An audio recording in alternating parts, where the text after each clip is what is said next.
Hola amigos, en esta ocasión les hablaré sobre la BIOS. La BIOS, Basic Input Output System, sistema básico de entrada y salida, también conocida, aunque erróneamente, como CMOS, complementary metal oxide semiconductor, es un chip que contiene la información básica del hardware del ordenador así como la fecha y la hora del sistema, indica a la CPU de qué manera tiene que actuar, define el arranque, las opciones y parámetros de disco duro, memoria, puertos y acceso al sistema. Acceso a la BIOS. Para poder acceder a las opciones de configuración de la BIOS hemos de observar al arrancar el ordenador cuál es el atajo o combinación de teclas que nos permite entrar.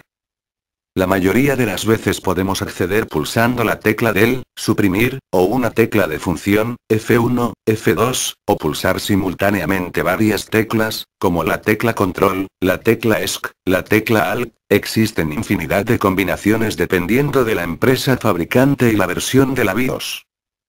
Como cada BIOS es diferente dependiendo de la empresa fabricante y la versión, voy a mostrar un ejemplo con una Award BIOS versión 2A59GH2B, solo con las opciones que más comúnmente se utilizan en todas las BIOS. Atención. Cualquier modificación en tu BIOS puede desestabilizar tu sistema o hacer que no arranque correctamente o no funcione óptimamente. No me responsabilizo de los errores y mal funcionamiento que un cambio que realices en tu BIOS pueda producir en tu sistema. Asegúrate bien que cambias, para poder restaurarlo en caso de error. Aunque sean diferentes las BIOS, existen nombres diferentes a todos los apartados de BIOS, una clasificación puede ser: 1.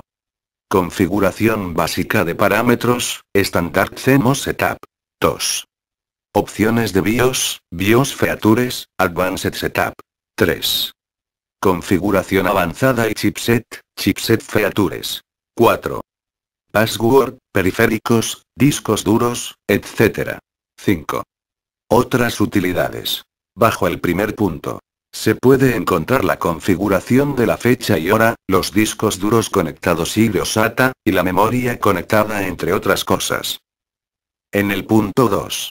Existen muchos parámetros modificables, suelen aparecer caché, intercambio de disqueteras, etc. En el punto 3. Podemos encontrar parámetros relativos a las características del chipset, memoria RAM, buses y controladores. Bajo el punto 4. Hemos reunido una serie de opciones que suelen estar distribuidas. Gracias a ellas podemos insertar una contraseña de acceso al programa del BIOS, modificar parámetros relativos a los periféricos integrados, control de la administración de energía, etc. Y finalmente en el punto 5. Reunimos las opciones que nos permiten guardar los cambios efectuados, cargar valores por defecto, etc. En la parte inferior del interfaz del programa podremos ver el inventario de teclas necesarias para navegar entre las opciones y modificarlas. Es importante leerlo y tenerlo en cuenta. Esta imagen de la interfaz más común de BIOS, existen una serie de parámetros que son susceptibles de ser configurados en algún momento, vamos a explicar cuáles son y a usarlos como ejemplos.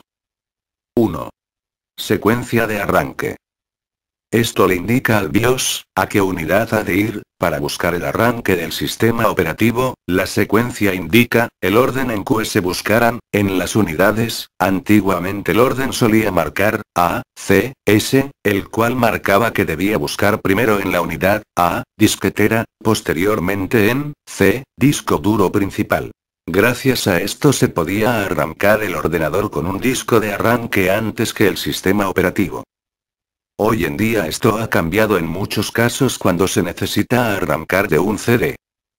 Instalación de sistemas operativos, Windows XP o Linux. Hay que modificar la secuencia de arranque y se llaman First Boot Device, Second Boot Device, Third Boot Device y Boot Order Device. Basta con especificar cuál es el dispositivo que va a arrancar en ese orden. Esto lo pueden encontrar en funciones avanzadas. 2. Modificar la velocidad del bus frontal del sistema y el valor multiplicador del procesador. Estos parámetros se suelen y modifican a consecuencia de que ven el procesador trabajar más rápido. Para tocar esto se debe hacer con total conocimiento. Cualquier daño al sistema queda bajo su responsabilidad. Notas finales. 1. El manual de la placa base es fundamental y debemos acudir a él cuando tengamos dudas manipulando el BIOS. Dicho manual es un referente de vital importancia. 2. El BIOS es un programa delicado y siempre que lo manipulemos debemos hacerlo con precaución y conocimiento, y si tenemos dudas debemos no tocar nada y consultar a un profesional. Bueno, eso ha sido todo, espero que les haya servido. Hasta la próxima.